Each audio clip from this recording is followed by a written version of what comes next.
Une saveur particulière pour de nombreux binationaux. Damien Dubras. Décidément, il est écrit que la route du Maroc sera toujours pavée d'embûches. Espagne, Portugal, France en match éliminatoire il y a 4 ans et d'entrer les Pays-Bas en 16e de finale après être sortis d'un groupe très difficile. La faute au tirage au sort. D'un côté, tu as le Canada qui finit deuxième, l'Afrique du Sud pareil et qui vont s'affronter. Et d'un autre côté, tu as le Maroc qui finit deuxième en plus du groupe de la mort et qui va affronter les Pays-Bas. C'est cruel, c'est une vérité. Mais par contre, ce match, c'est un banger, les amis. Injuste, c'est un gros mot parce qu'en fin de compte, le règlement, il est fait.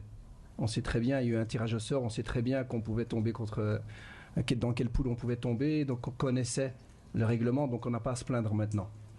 Est-ce que c'est clair que ce format-là est l'idéal? Peut-être pas, mais est-ce qu'on a le choix? En 2022, un jeune sélectionneur, Walid Regragui, menait le Maroc jusqu'en demi-finale, sans pression. 4 ans plus tard, les Lions ont changé de statut. Leur coach passe un premier vrai test. Le Maroc aussi, c'est une très grande équipe avec de très très grands joueurs, donc ça va être un match passionnant, un très très grand match. Le Maroc est une équipe solide. Je pense que ce sera un grand match entre deux formations qui visent loin dans le tournoi. Une telle rencontre arrive peut-être un peu tôt dans la Coupe du Monde. Mohamed Wabi a aussi dû gérer la question des binationaux qui a pimenté l'avant-match. Dans l'effectif marocain, 19 joueurs sont nés à l'étranger, dont 3 aux Pays-Bas. Mazraoui, Salaheddine et Amrabat affronteront donc leur deuxième pays.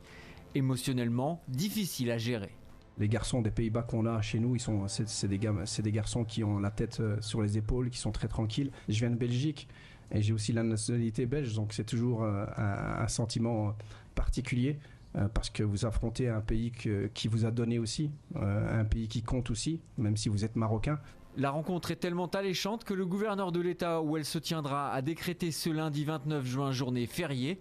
Ce sera le dernier match de ce mondial à Monterrey et tout le Mexique s'équipe pour soutenir les Lions de l'Atlas. Ibrahima, on peut dire que c'est du 50-50 entre Marocains et Néerlandais? Bien évidemment, déjà c'est à l'image de toutes les équipes africaines sur cette compétition qui ont vraiment sorti le grand jeu, 9 sur 10, un 16e qui l'eût cru. Au départ, on se disait que le football africain est en décadence, mais aujourd'hui, on voit que c'est une équipe qui monte, les équipes africaines montent en puissance, et à l'image de ce 16e de finale qui va se montrer très alléchant. Les Pays-Bas qui ont marqué 10 buts sur cette compétition et qui en ont encaissé 4. Et le Maroc, à contrario, il a marqué 6 buts, mais en a encaissé 4. Donc ça va être une belle bataille au niveau défense-attaque, et on s'attend à vraiment un 16e de finale de haut calibre. À suivre, évidemment.